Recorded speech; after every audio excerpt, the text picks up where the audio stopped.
Good evening. My name is Sarah Donahue, and I'm the Education Curator at the Wingate Museum of Art at Hendrix College. Thank you for joining us for this evening's program, which is part of the Let Us March On exhibition. This exhibition includes a rich mix of documentary photographs, artwork, artifacts, interactives, and narrative text, which document and contextualize the Black Lives Matter movement in Arkansas. Let Us March On was guest curated by Stephanie Sims and is on view 24/7 in our window gallery through January 22nd. You will also find a video tour of the exhibition on the museum website at wingatemuseum.org. While we are hosting this evening's program virtually, we want to acknowledge that the Wingate Museum of Art at Hendrix College occupies the traditional homelands of the Osage, Quapaw, and Caddo. We offer respect and gratitude to the Indigenous peoples who have cared for the land over generations. Now I'd like to introduce our guests for this evening's program. Many of the photographs featured in the Let Us March On exhibition are those of photographer Ebony Blevins. Her recent work has captured powerful moments from Black Lives Matter protests across Arkansas and elsewhere. Ms. Blevins holds a bachelor's degree in photojournalism from Arkansas State University. She has been described as a beast behind the lens. We are pleased to have her in front of the lens this evening. We are also pleased to have Joshua Glick with us. Dr. Glick is an assistant professor of English, film, and media studies at Hendrix, and a fellow at the Open Documentary Lab at MIT. He is currently designing a learning module focused on media literacy and disinformation. Dr. Glick is also researching a new book project that examines the growing interest in documentary on both the left and right sides of the political spectrum. Ebony and Josh, thank you for being with us this evening. I'll turn the program over to you now. Thank you so much.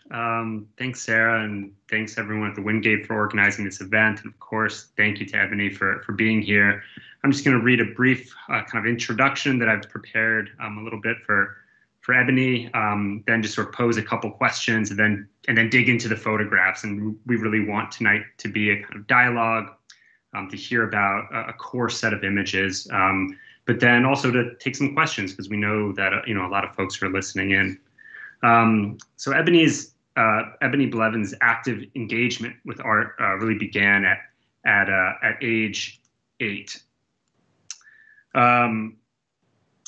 Began at age 8 in her 4-H-C club in Pine Bluff, Arkansas. Her early experiments with still and moving images at an early age resulted in an award-winning photo essay titled "A Day at the Zoo."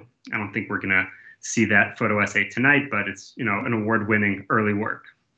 After snapping photos for her high school yearbook, she decided to major in art, as Sarah mentioned, at Arkansas State, but soon switched gears and pursued photojournalism in college. Photojournalism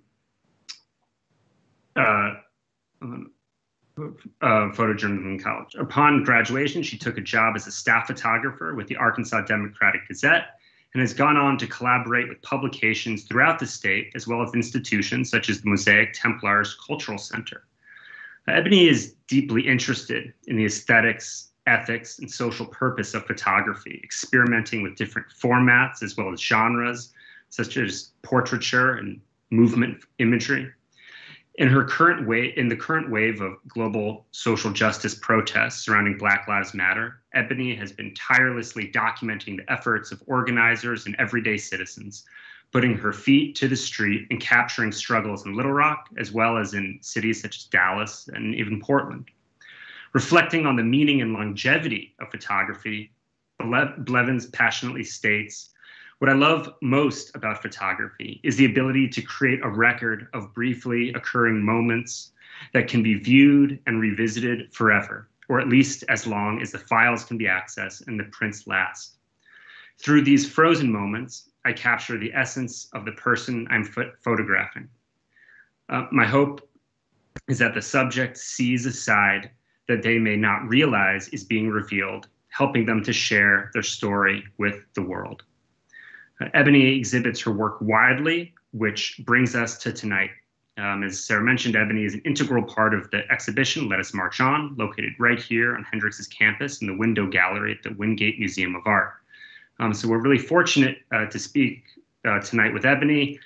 Before just digging in, to some of these photographs, Ebony, I'm hoping you can maybe just tell us a little bit about how you came to photography in the first place. I mean, why photography versus maybe another kind of media, or another artistic form? What drew you to photography? Thank you all so much for having me. What really got me started was, I think, like seeing my father and my grandfather. They were hobbyist photographers. And my grandfather actually gave me my first 35 millimeter camera. He left that to me. He gave me one, and then he left me another with other lenses that I ended up using in college after he passed when I was 16. I had my first photography class when I was 14. I would take a night class with my dad whenever we lived in Ann Arbor, Michigan for a little bit. And I don't know, my first camera was a 110 camera. And actually, I could go grab that first photo essay. It's sitting on my mantle in my fireplace. I have it framed. But yeah, I started out with the 110 camera. I've always loved art since I was 5. I've always wanted to be an artist. And I can't really say why, I was drawn so much more to photography than anything else. But I just love freezing a moment in time forever. So. Yeah, I mean, just what you're saying, a kind of moment in time, and the ability to sort of immerse people within, a particular moment, and thinking about, that sort of snapshot of a moment and being like right on location. I mean, I was thinking of, Street on Fire. That photograph, like you're there, you're on location. There's a kind of sensory quality to it, and I was wondering if you could just maybe give us a sense of, what's behind that image. I mean, how did you come to it? Where were you? And yeah, where were we?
The totality, of an event by way of a crowd, or to really focus on an individual? I mean, how do you sort of navigate that in your work? I mean, thinking for something like Zara's Tear, where you're just seeing so close, you're up close, it's intimate, it's an individual, versus something like Street on Fire, it's, a kind of wide angle shot. And I mean, for something like Zara's Tear, I mean, how did you think about the intimacy and the closeness of that moment versus trying to maybe capture a larger kind of sense of the crowd?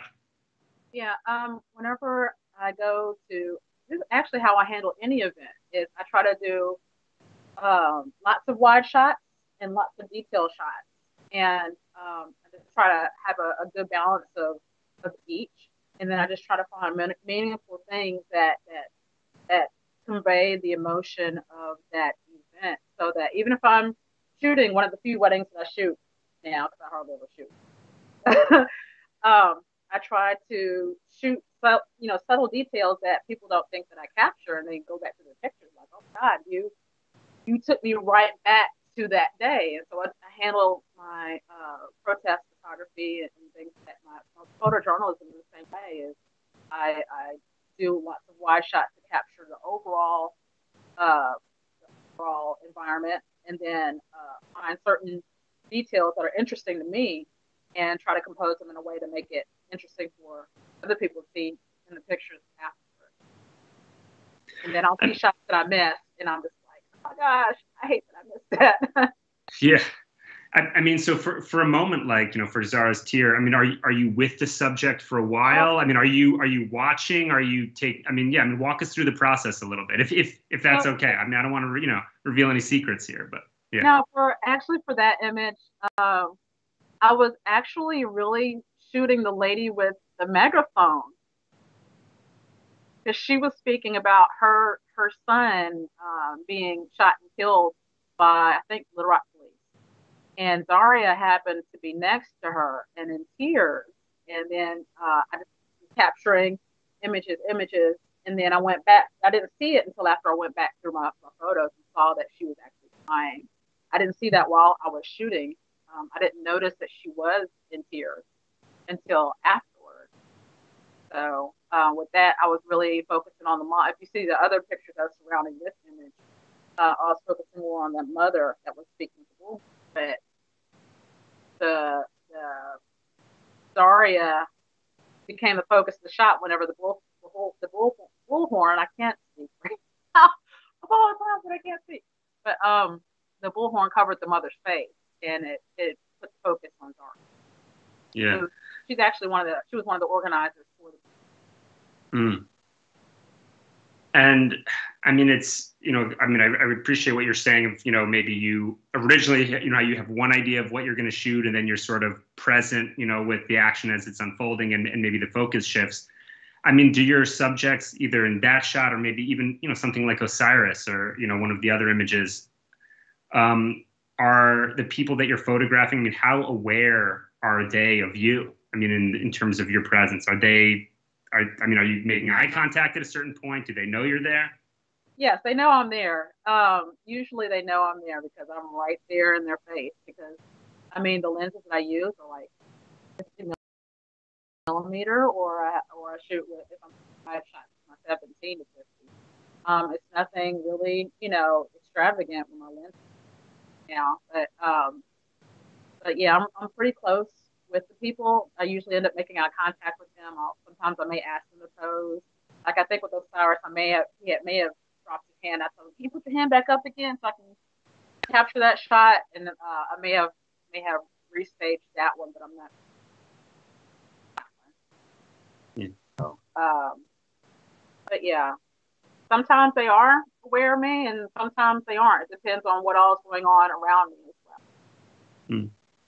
Yeah, I mean, and even the Osiris one, there's, he's raising his fist. It's, there's a kind of political stance he's taking. I mean, it's a great kind of striking, pose, really compelling photograph, and it raises the question, or maybe the issue of, a kind of movement being captured. I mean, this is kind of what we're seeing. We're seeing a Black Lives Matter protest, and just maybe if you could reflect a little bit about how you see your photography, in relation to the movement. I mean, is it part of, would you say that it's part of the Black Lives Matter movement? Is it reflecting on it? I mean, is it, yeah, you can maybe think about that. Yeah.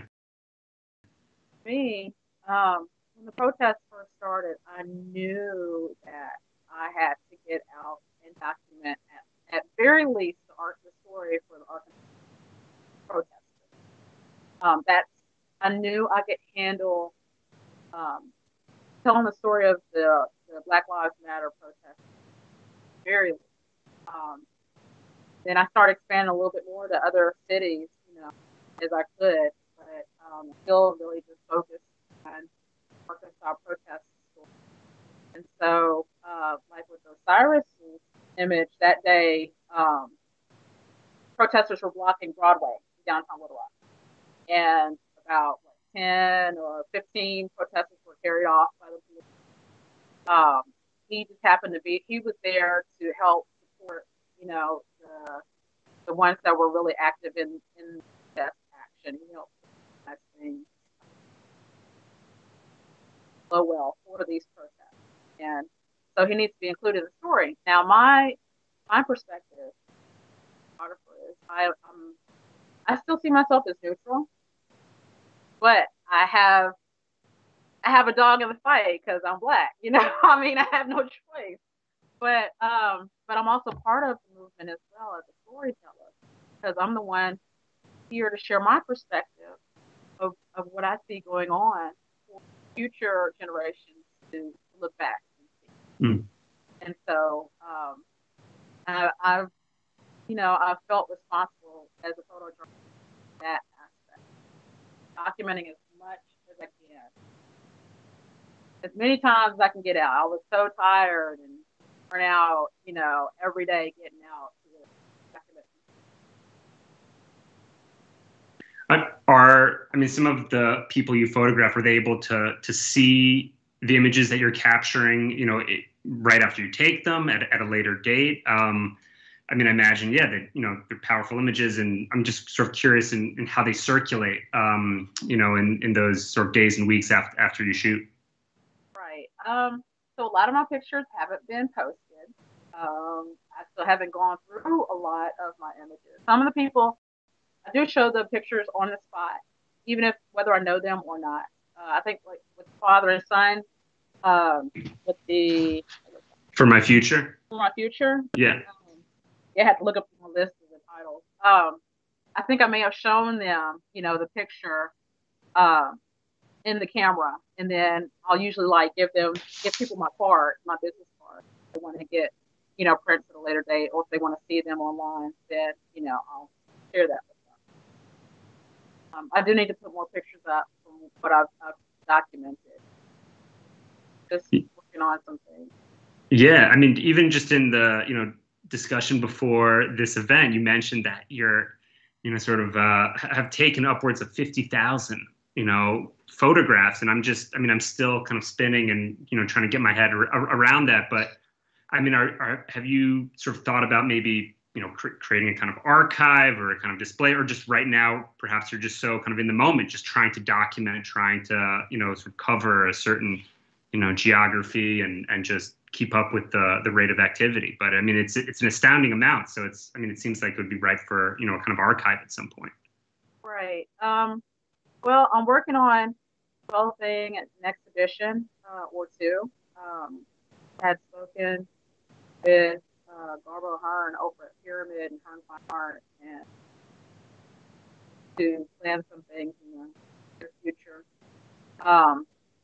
But slowly, I had one collector buy a couple of pieces already, but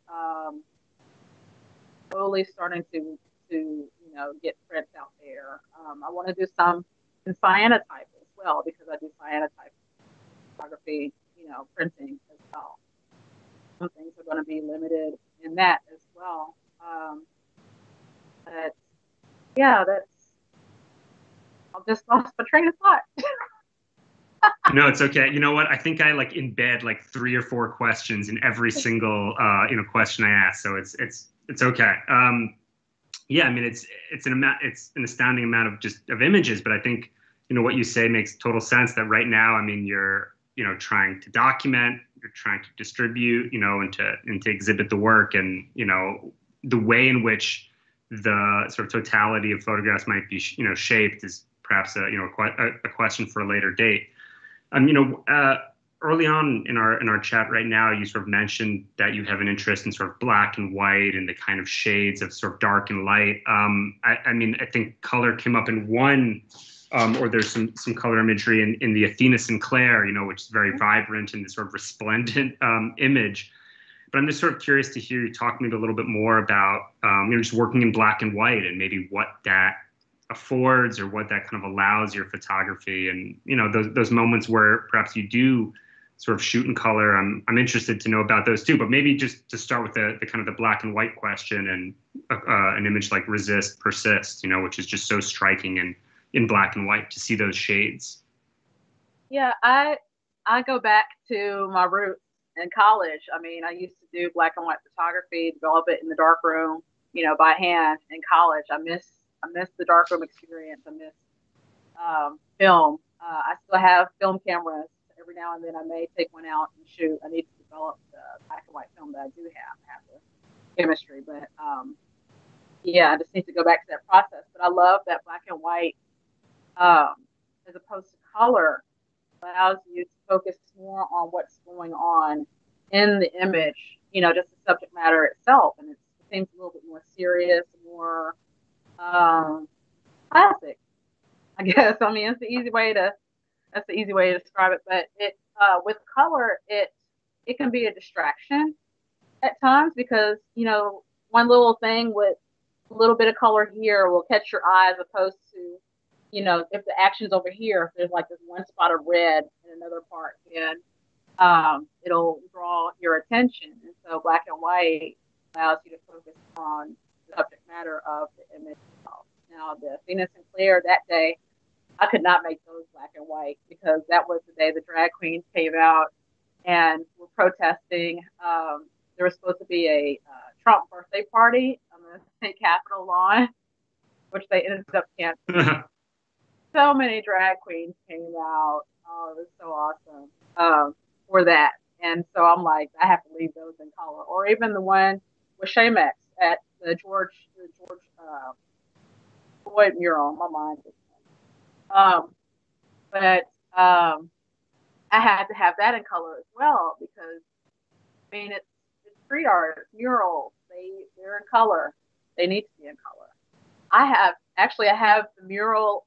I have a mural in the 7th Street mural project right now that Resist Persist. I had one of our friends with a vehicle rep company. He put a vinyl version of the photo up for me on the wall, and then Jose, I had done a graphic design of the piece, and so Jose is painting the rest of the design around it. So it's mostly black.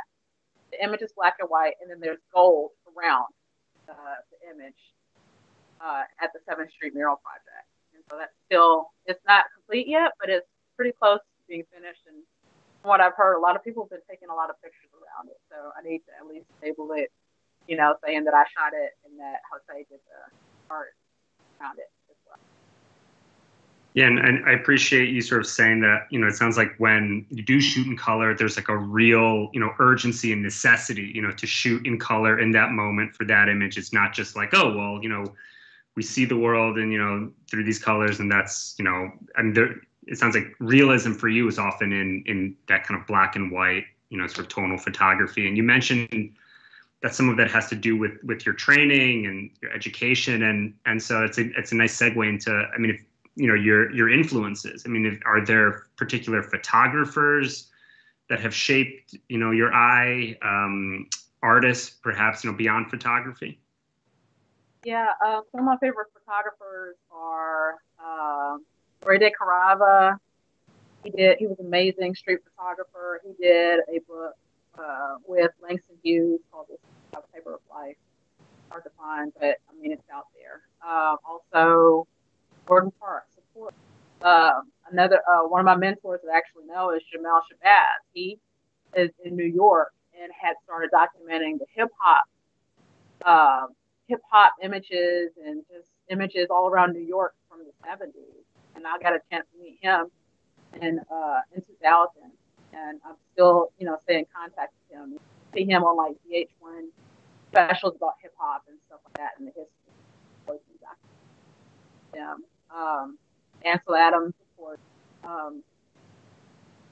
Another mentor that I reach out to is Norman Strong, who was, I think he still is, Roy Jones Jr.'s photographer. And I got a chance to meet him in early 2000. We became friends. I mean, there's so many. I'll just find a good picture. I'll just, I'll try to find more of, of that artist's work. Robert Mapplethorpe as well. Yeah. Basquiat, of course. It's just so many influences. I love art.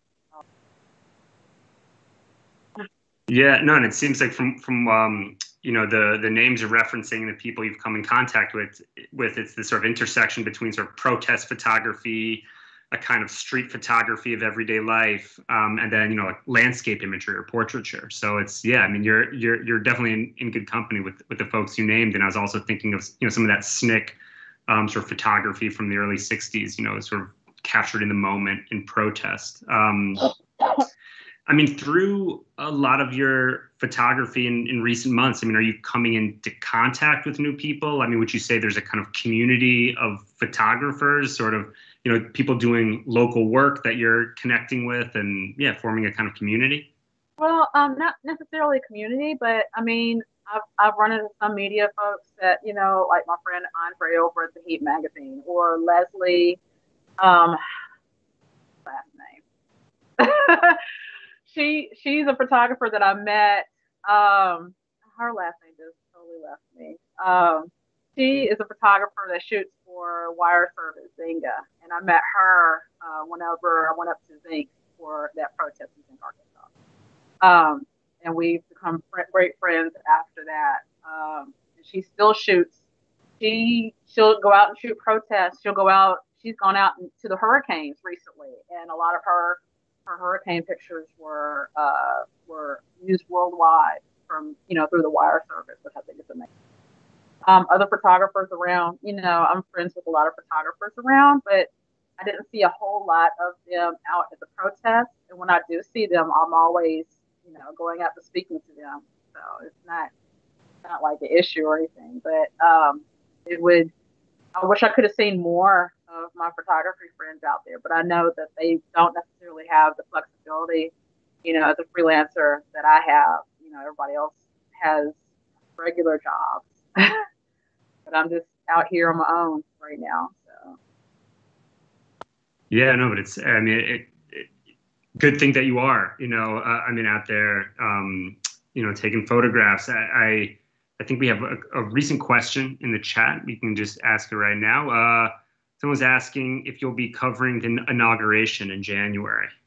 Oh, I hadn't planned on it because I don't have White House clearance right now. I had gotten White House clearance when Clinton was in office. I shot the 10-year reunion for not 10-year, but 40-year reunion for Little Rock 9. And some of my images are still up at Central High in the vestibule area. My mom was a teacher there at the time, but no, I want to go to DC, but at this point, I don't think it's really. You can think about it. You don't have to, you don't have to give a definitive answer right now. You can think about it. Hey, if the opportunity opens, if it arises, I'm taking it. So that's all I'll say about It's good. No, it's if the invitation is there, yeah. I think we got another question right here. How did you sort of know you wanted to capture the Black Lives Matter protests in process? Hold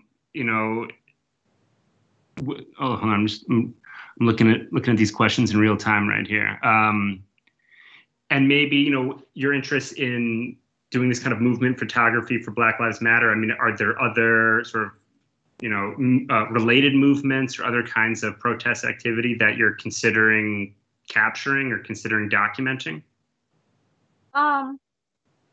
Really? Well, I've gone out and shot some other protests before. I've shot my first protest in 2001. That was when PETA came to Little Rock.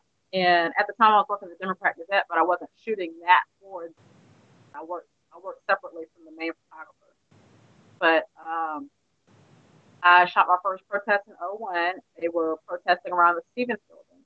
That was the first time I had done anything like that. Now, in 2006, I had gone to Gina, Louisiana for the big Gina 6 protest, where there were literally like thousands of people in the streets of this small town in Louisiana. And, you know, it just, I can't say no, I won't do any other protests, but, you know, as I see fit, then I'll get out and document. I mean, and one thing I mean, just thinking about, you know, your work is, you know, doing protest photography and movement photography. I mean, a lot of sort of mainstream media, you know, that will have sort of imagery, whether it's still or moving images, you know, about ongoing protests. I mean, if they're covering them, you know, there'll be kind of like these huge crowd images, or there's kind of, you know, stock image, you know, imagery of protests. Sometimes there'll be a moment that, you know, might appear, you know, as violent to the viewer. There might be a huge crowd image. I mean, one of the striking things about, you know, your photography, I mean, is both the kind of intimacy, you know, of a singular individual, you know, at least from the images you've shown. I know you've captured a wide variety of things, but it's often a moment of an individual, you know, standing with dignity, you know, with reverence, you know, sturdy, solid. And I'm just sort of wondering, I mean, how you see a lot of your sort of movement or protest imagery versus just the stuff you're seeing in the mainstream media. I mean, do you see your stuff as in some ways kind of challenging, you know, kind of mainstream representations that, you know, of representations of Black Lives Matter or of a lot of these, you know, movements and how they're surfacing in mainstream media? Well, I wouldn't say that it, you know, I'm not trying to push up against anybody else's, you know, storytelling. You know, this is just what I see. That's all I can say. It's my perspective of what's happening. Other shots I've seen are freaking amazing, you know, that other people have done all around the world. I'm always in awe of other photography from these protests. When I was in Portland, it's funny you speak about like violence and stuff like that. I did capture one image of them setting a building on fire. As they threw the fire into the broken window. I was there for that moment, and you know, several other times when they set dumpsters and other things on fire. And the police, you know, it's just these pictures don't necessarily capture like the violence that I have seen, because I have seen quite a bit of violence. I tend to kind of get scared and run away. So that may be another reason why I may not just stay there, because my fight or flight kicks in and sometimes the flight takes over. So I have to listen to my intuition and usually take off. But yeah, that's kind of how, you know, that's how I gauge things, is really like my safety, you know, what am I seeing, and just telling the story, you know, getting the feel of everything. Yeah, it sounds like, I mean, it's one of the things that makes, you know, capturing a protest or a march or a movement just different than other kinds of photographies. I mean, you're having to be aware of yourself and your body and what's sort of happening in ways that, yeah, you don't necessarily have a kind of safe remove or a kind of distant perspective from what's happening. You're in it. Yeah, that's what I had to deal with in sports photography, because when I was that's right. Yes, in college I shot football on the sidelines. I would get hit, even though I used to play rugby, but I would still get hit sometimes, because whenever you're looking through your camera, it looks like a TV screen, and then you're watching the action come close. It's like, oh crap, I need to move. Let me take one more picture and then move. That's amazing. I mean, are there things about, I mean, it sounds like, yeah, sort of, you know, bodily awareness as a photographer, yeah. You know, I mean, that's something, I mean, it sounds like, you know, as a sports photographer, kind of honed, you know, those abilities. Are there other connections that you're able to draw from that kind of training, or, you know, those experiences with covering sports photography and the kind of movement photography you're currently involved in? One thing I did learn is to always kind of keep your head on a pivot, because something may be happening, you know, and you not realize it. Just always try to stay aware of everything, you know, of your surroundings, period. You know, I remember when I was shooting basketball at Arkansas State, and it was a dead ball, and I was turned back to talk to a cheerleader. Next thing I know, I get hit in the head with a basketball. I was like, where did it come from? So yeah, it's things like that, or shooting baseball, and you have this, this small, like 6-inch ball or less, and you have to keep your eye on it because you don't ever know where it is on the field, and it may be coming for you. So, but yeah, it's just a lot of spatial awareness. I'm not as agile as I used to be in college. I'm working to get back to that again.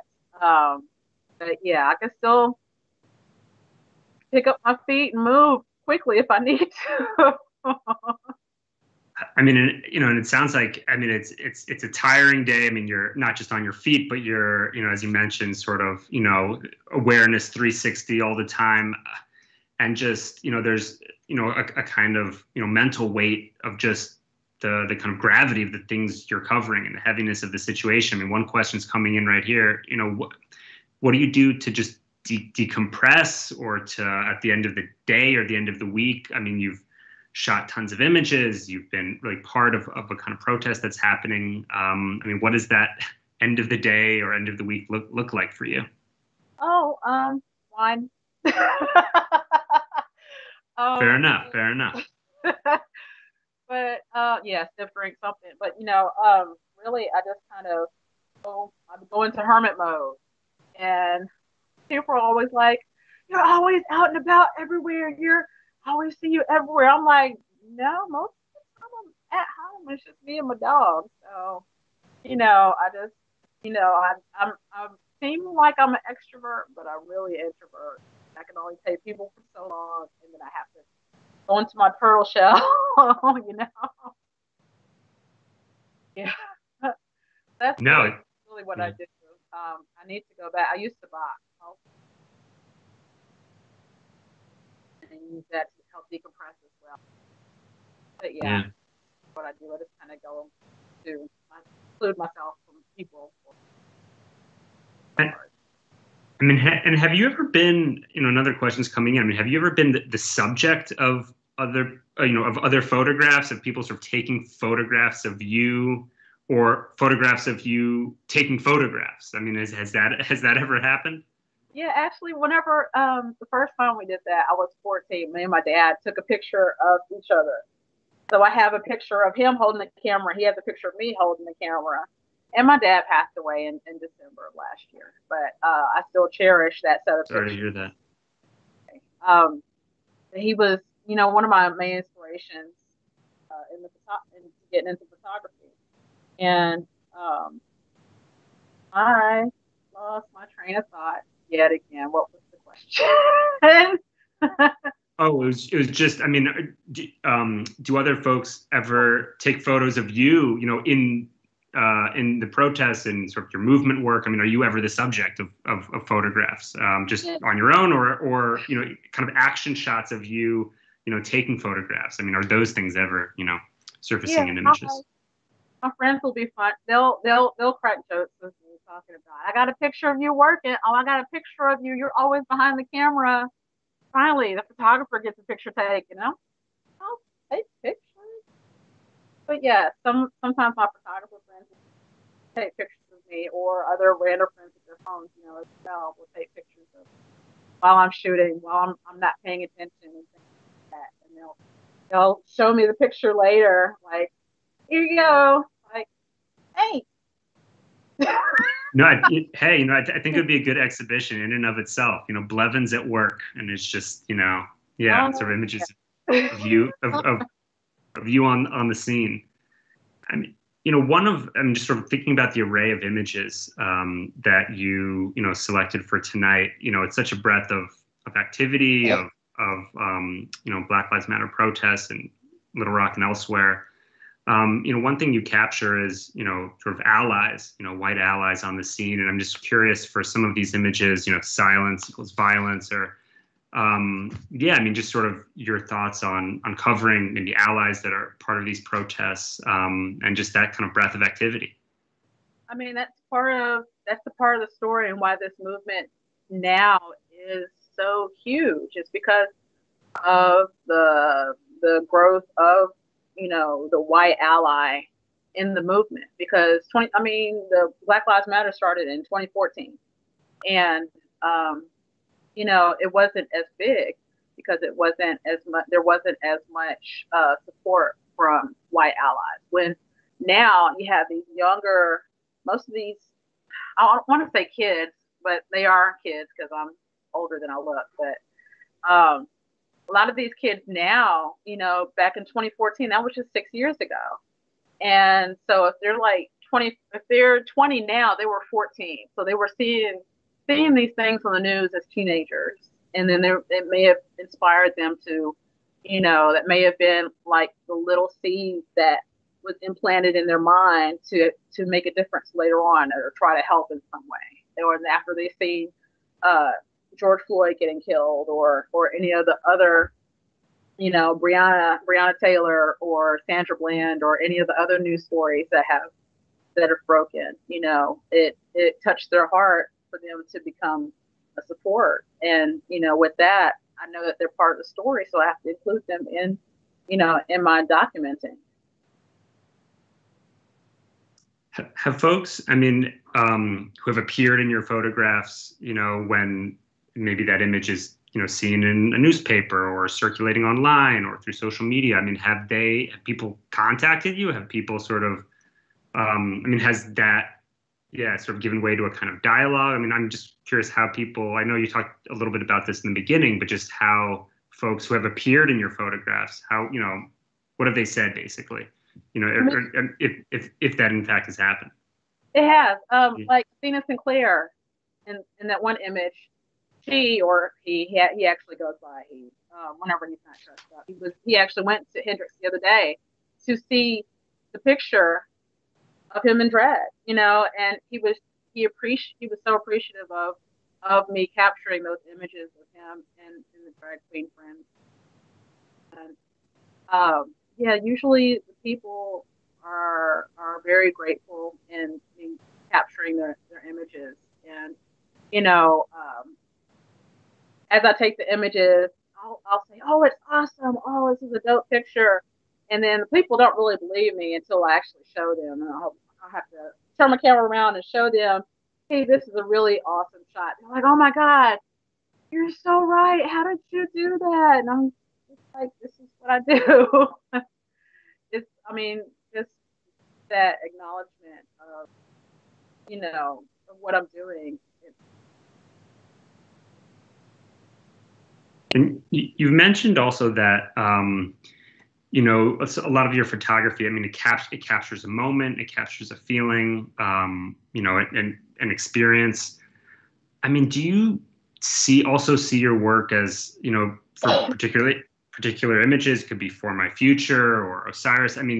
As communicating, are you trying to communicate a specific kind of meaning, a claim, kind of one thing that you want an audience or a spectator to feel? Or do you sort of view your images and your photographs as kind of just open to, a multiplicity of interpretations, and you're just kind of putting something out there for people to then kind of interpret and run with, or see themselves in it, or, sort of take in a different direction? Right. I just really put the pictures out there and I let people interpret them themselves. I'm not trying to put meaning on things, that other people's experiences may have them interpret than my own experience. So, I just do my best to document what I've seen as going on in front of me, and then I'll let people judge for themselves. They think of those images. Mm. Yeah, and I'm curious, one, that I've been thinking about, when you initially sent the set, For My Future was, one of the images that first struck me, just because of the kind of busyness of it. There's just so much going on. There's the kid holding the sign. There's, I guess, the father with, with the Notorious B.I.G., Ready to Die album cover, first, debut album. There's like many sort of different expressions. There's many different feelings. It's such a richly layered, image. And I'm wondering if you could just Yeah, just talk a little bit about how that image came to be, or how that moment came to be, and yeah, I mean, this sort of build up maybe to the shot itself. For one, I didn't know that you were a hip hop head, but I like music.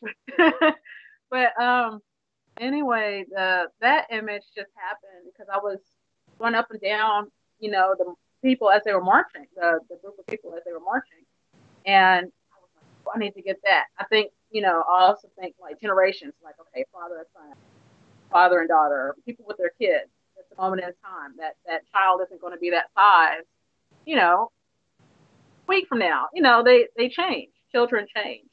Babies change. Everything. But it's there was just so much going on. They were marching in the street, and I just thought it was a really strong image, and also to help dispel the myth of the absentee black father. Black men are there for their children. Media likes to spread that mythical stereotype. There are fathers who take care of their kids, and I try to show that. And I mean, I love the aspect of this, I mean, the kids holding the sign up, I'm here for my future. I mean, it's such a sort of forward leaning, future looking kind of image. And, it sort of maybe brings up the question, I mean, what do you, I mean, I guess a huge question is kind of, where do we go from here? But, in terms of your photography, I mean, and how you sort of see it going forward. I mean, I know you're saying you want to maybe just to continue to do some more reflecting on this, 50,000 plus images that you've, been accumulating. But I mean, do you see yourself, continuing to document protests? Do you see yourself maybe moving in some new directions in photography? I still get out as I hear actions happening. I'm still connected with the organizers. They give me a heads up if something is happening, so I try to get out there and document still. I mean, the protests around here aren't as common. And I've even connected with the Red Cloaks, with the Handmaid's Tale protest group, and I've been trying to document them as well, because seeing all these women wearing these red cloaks is just very striking, and I haven't had a chance to capture that. No one. So, but as for my photography, I still just need to get out. I don't know. I want to make more of a fine art pivot, but still, still a photojournalist. I'm trying to figure out my path with that right now, and not really find my path, but create my path, because I mean, the path that's for my life is for me. So.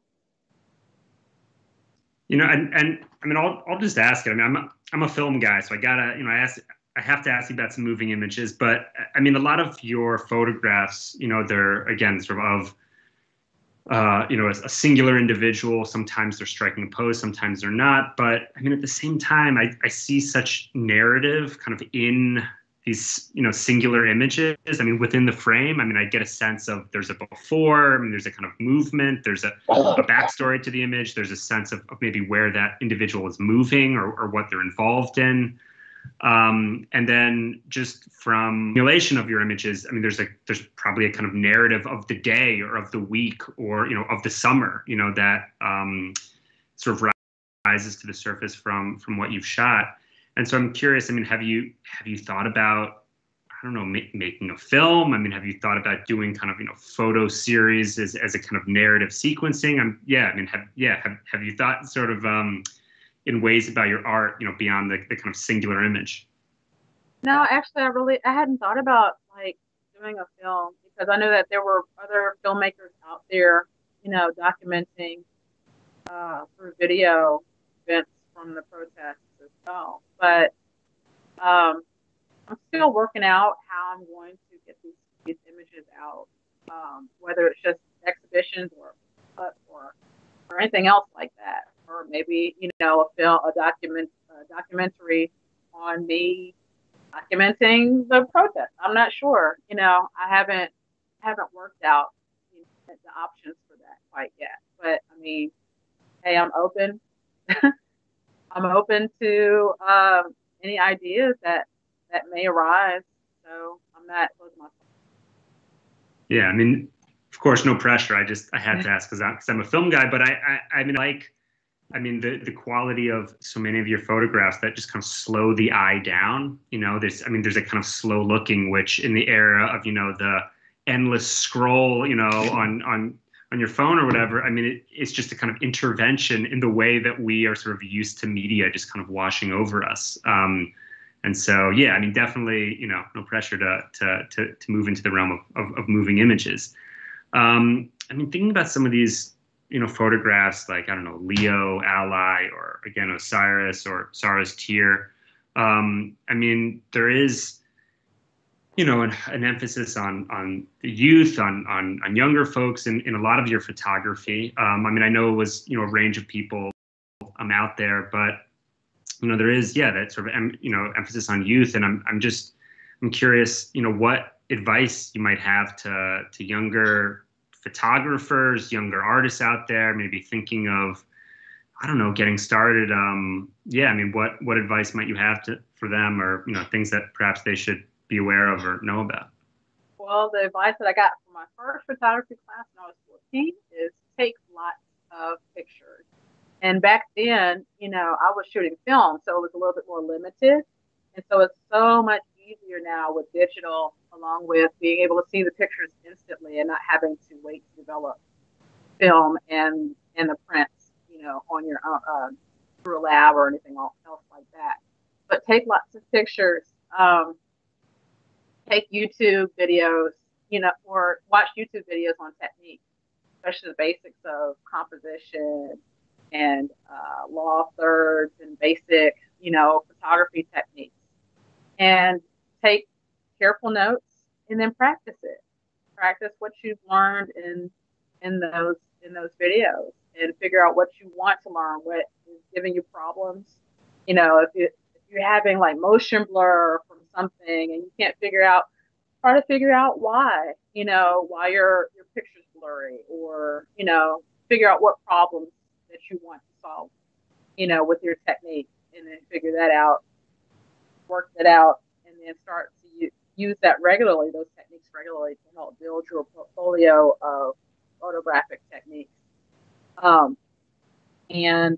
Just get out there and share your story, your perspective of whatever you see in your life.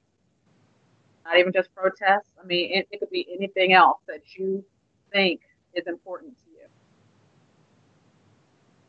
And are there people that, I mean, when you just talked about, the kind of reflecting on your imagery that you do by way of, analyzing the composition or the framing, I mean, are there people that you will talk about these things with, for particular images, or is this a kind of, I mean, as the author of these photographs, is this often a kind of, are these decisions, are these deliberations that, you do in a more of a kind of solo fashion? Yeah, with these protest pictures recently, I've really, and because of coronavirus, thanks, Rona. But I really do a lot of my decisions on my own. Every now and then I'll bounce ideas off of other photography mentors and friends, and other peers and things like that.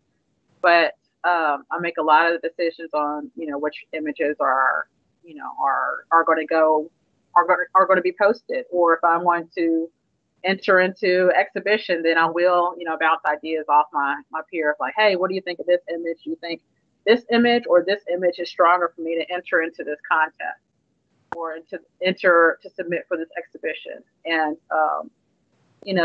I trust my friends a lot, and they help me out quite a bit.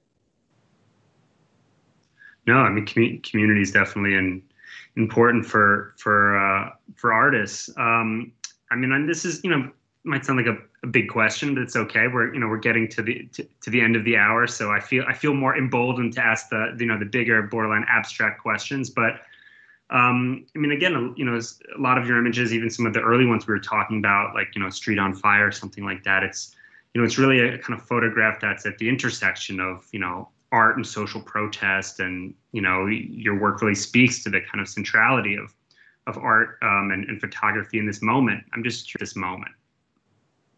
Well, the role of photography in this moment, the same way as it's always been, and that's to capture a moment frozen in time for others to see in the future, and to tell the story of what's going on, in people's lives, whether it's portraits, family portraits, which I've been doing a lot of lately, or, weddings or events or whatever, it could be random things. There are two types of photographers who take photographs of people and ones who don't. And so, the ones who don't, it's usually like abstract or other, still life things that they think are neat or important, or they think other people would want to see, or they just like to see anyway themselves. So that's all I can think of right now on that. No, it's okay. It's huge. We could spend the rest of our lives, deliberating on that question. A couple questions from the crowd came in recent moments. So I'll read it right now. One is, do you think a sort of documentary style of photography will continue to be your main focus? The sort of flip side of that is, do you think you're ever going to go back to, live music photography and these kinds of things? Oh yeah, I'm going to go back to live music photography. I've always loved live concerts. It's another one of my, loves, my passions in photography. And it's still, even the live concert photography is still photojournalism. It's still documenting what's happening with the musicians that are on stage. It's still very similar. I handle it very similarly, like to what I do with the protest as well. And I just try to capture the feel of the performance, and people really appreciate that. What's the other question? Well, there's another question that's, pretty much about how you feel, in terms of venue. Fine art venues have been, it sounds like, where a lot of your work has been shown. Are you open? Are you in other, spaces of exhibition, whether it's in a civic building, government building, something like that? Yeah, I'm open. I'm not going to shut anything down right now. Coronavirus has shut everything down. but I'm leaving my options open. As opportunities arise, then they'll be under consideration. Yeah. Well, I'm seeing if I thought there was maybe one more question that recently came in. So, I guess something I was wondering throughout this whole time, and maybe it's, I don't know if it's a weird question to end on, but do you, on any given day, even if you're not, if there's not an event or something like that, do you always have, your camera with you? Is that just something that is sort of with you always in case you see something worth documenting, or are there sort of, is there a kind of time and space to pick up the camera and to, sort of go forth and shoot?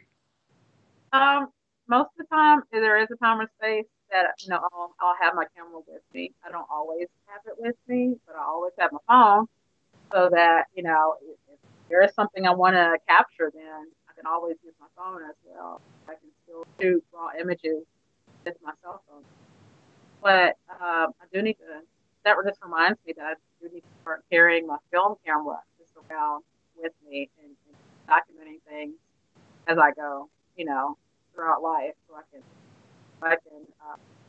start practicing development of film again. Yeah, what do you, I know a lot of this chat has really been about, some of these key photographs, but what camera do you usually shoot with? For these kinds of images? For these images, I was using a Canon 7D, the first generation. I also have, film-wise, I'll carry around my Canon AE1. So it's an old school, all manual, like I used to have. I'm still trying to figure out how I used to do it in college. All manual film.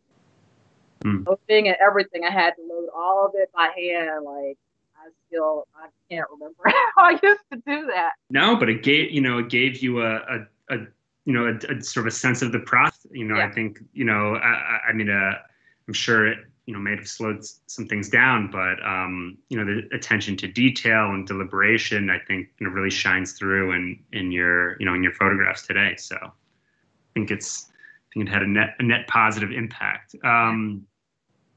Oh, you're getting a lot of shout outs right now. This is nice in the chat. Came through.